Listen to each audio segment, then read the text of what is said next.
Oh, may salamin na ba ang lahat na ganitong kamura? Baka ikaw, guys. Baka isa ka pa sa wala netong salamin. Napakamura lang neto, guys.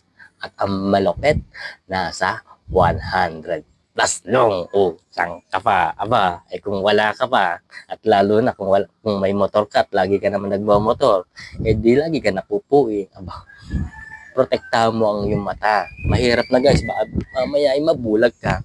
Ay pag may salamin ka, di ba? Protektado ang iyong mata. Tatlo na, ha, guys. Isasabit mo lang to. Ito, maganda, guys, ha.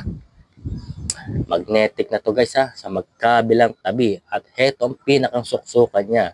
Kaya hindi ito mahuhulog kahit iwagayway mo pa yung ulo mo. Ayan. Sa mga ayaw masinagan ang kanilang mata dyan, lalo na pagtanghali kung nagra-rides ka. Di ba, guys? Heto pa malupit, guys.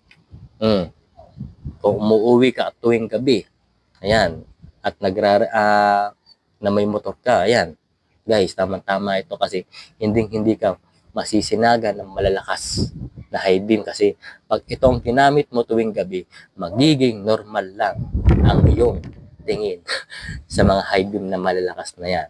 Di ba? Malupit yan, guys. Maproprotektahan ng iyong mata, di ba? Nabubulol-bulol pa yan, guys. Kaya kung wala pa neto, guys, ha, bumili ka na at baka maubusan ka pa netong napakamurang salamin. Check out mo na. Nasa yellow basket lang yan, ha. Yung